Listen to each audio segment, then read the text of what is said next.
2021 يعني لو تاريخي وريناقري لو تاريخي وريناقري ئامانج لە خولەکە پێگەیاندن و دروستکردنی فەرمانبەرە بەو پێویستیانەی کە ڕۆژانە پێویستی دەبێت لە فەرمانگەکان بۆ ئەوەی کاری پێ بکات و ئیشوکاری هاوڵاتیانی پێ ڕای بکاتن و دەوڵەمەندکردنی فەرمانبەرانە بە زانیاری تازە کە ڕۆژانە لە ئیشوکارەکانی خۆیان زۆر پێویستیان پێ دەبێت.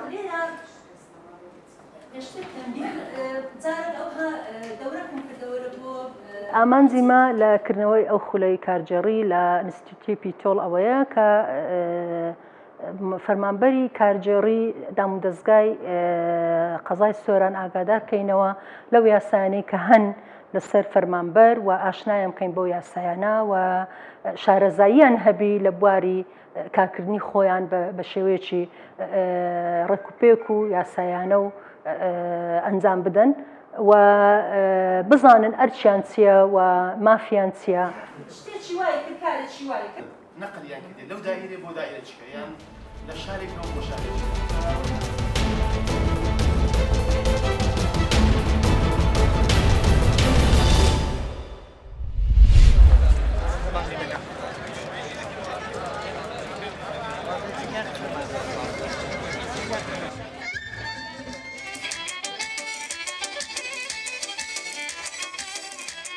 فیستیڤالەکە لەژێر دروشمی ئەوان وێرانیان کرد ئێمە ئاوادانی دەکەینەوە تەنها سەرنجڕاکێشانی خەڵک و دەسەڵاتی سیاسی و حکوومەتی هەرێمی کوردستانە بە ئاراستەی ئەو کاولکاریە کە بەسەر دەڤەری پشتدەداتەوە و دەمانەوێت بە دەسەڵاتی هەرێمی کوردستان بڵێن کە ئەو دەڤەرەی ئێمە هێشتا سیمای کاولکاری پێوە دیارە و پێویستی بە ئاوەڕ لێدانەوە و خزمەتگوزاری زیاتر هەیە بۆی ببێتە شارێکی ئاوادان.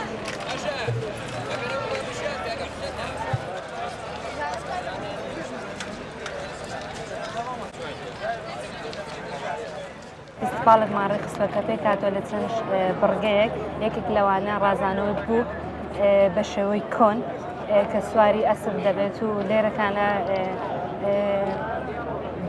دۆمان بە شێوەی کوردەواری ئامادە کردووە شەمان هەیە.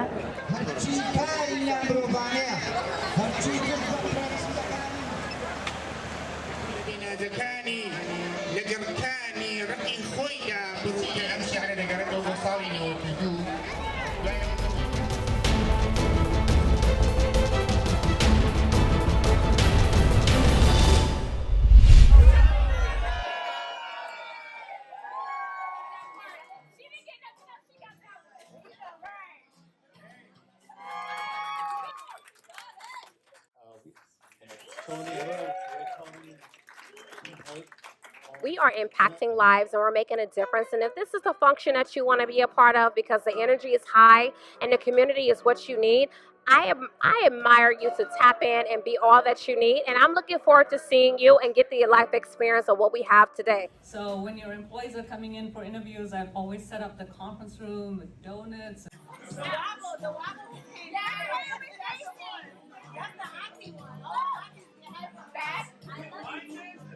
They actually are able to socialize and talk to each other in a almost normal way, just as pre-COVID. And I'm really enjoying that. It's nice to talk to people in real life.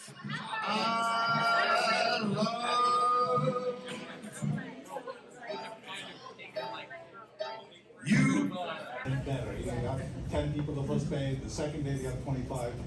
No. Now where are you? Listen to me better than these people. All right, are we ready?